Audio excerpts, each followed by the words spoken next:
You're listening to Acoustic Songs Live on WNJR 91.7 FM in Washington, Pennsylvania. I'm your host, T. Mitchell Bell. We have Amy Petty here in the studio. How you doing, Amy? I'm great, thank you. Thanks for having me. Thanks for coming in today. Yeah. She's all the way from New Hampshire by way of St. Louis, right? Yeah, that makes perfect sense, yes. Yeah. So why don't you dig into one of your songs for us Great. here? I will. What's this called? This is called The Prince's Daughter. Okay. Now get ready to hold on. And hold on tight. You may be going for the ride of your life. Going 15 down the side streets. It's always been fast enough for me. Get ready to be let down, taking aspiration. You strip it down, you're running in bare feet along the side streets. Well, it's never been fast enough for me.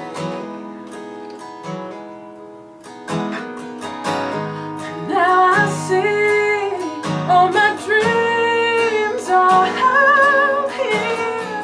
They're steaming in the water like trouble in the prince's daughter. And I know all the lines are drawn here. I won't go outside of them. I'll flip it over. I start again.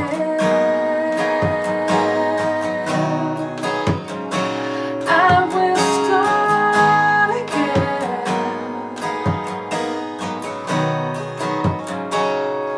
Yeah, I am ready to find a way that they have been saying. It is my fate to take a sit in the backseat and drive down the side streets. It's always been fast enough for me. But is that good enough for me? Now I see all my dreams are out here, like steam in the water, like trouble in a prince's daughter. And I know all the lines are drawn here. I won't go outside of them. I'll flip it over.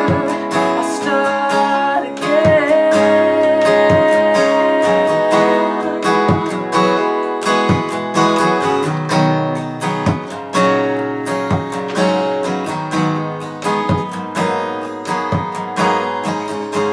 I go to sleep in September. I am a dream in December. Now get ready to hold on. It's good enough for me. Yeah, I may be going lightning speed. Now I see all my dreams are out here, like steam in the water, like trouble in the prince's daughter. And I know all the lines are drawn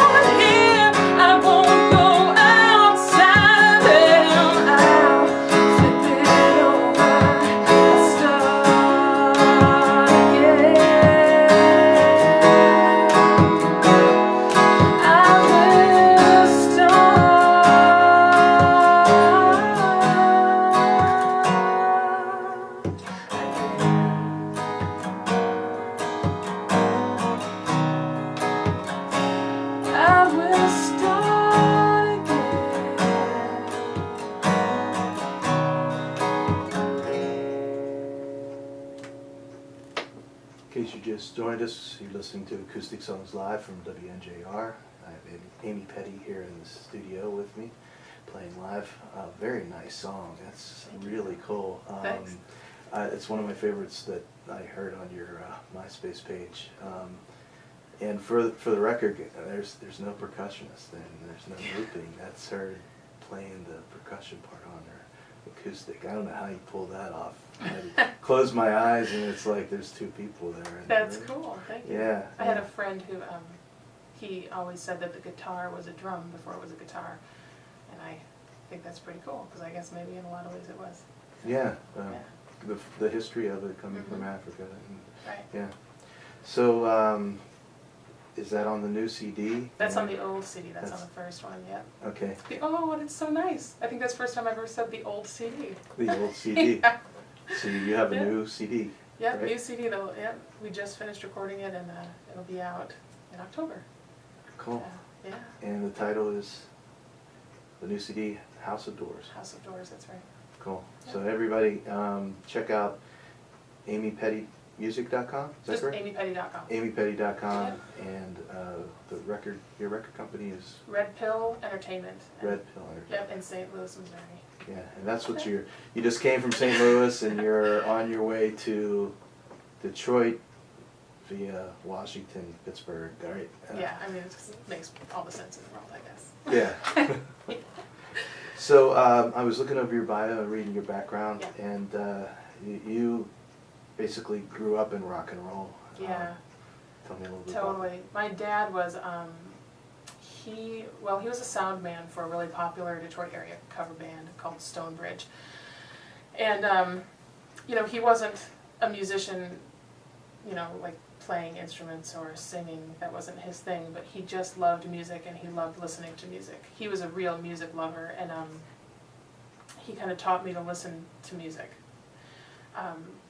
He loved, which is kind of funny too, he loved like the symphonic rock of the 70s. He loved like vocals. He loved really impressive vocals. He thought Freddie Mercury was a genius, and he was, of course. Okay, So- Bohemian Rhapsody. Yeah, like that kind of stuff. And I Mhm. mean, just, you know, he would listen to it and be so excited he just wanted to talk to somebody about it. So it would, you know, he would talk to me about it. He would, you know, push rewind on the tape, or, you know, skip the needle back on the record a little bit, and we'd listen to things over and over and over again. So he just really taught me how to love like the complex music and not just like simple fluff. He was Mhm. not a fluffy kind of guy. Yeah, So cool. yeah, it's cool. Yeah, so, I see on your bio, yes, Boston, Queen, Scorpions, that Mhm. kind of stuff. Yeah. Very, very layered musically. Exactly. Very, Yeah. yeah, that's cool. Like a lot of different dimensions. He loved that stuff.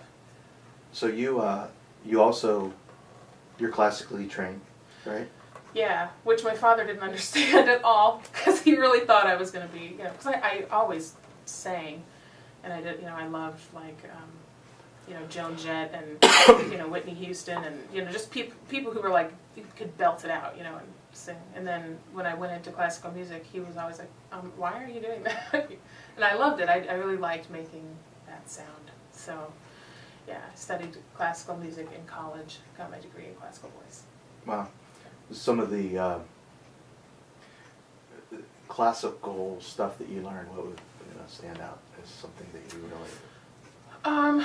You know, a lot of like music stuff kind of came naturally to me. Like a lot of the theory and the ear training, all that stuff just kind of came naturally.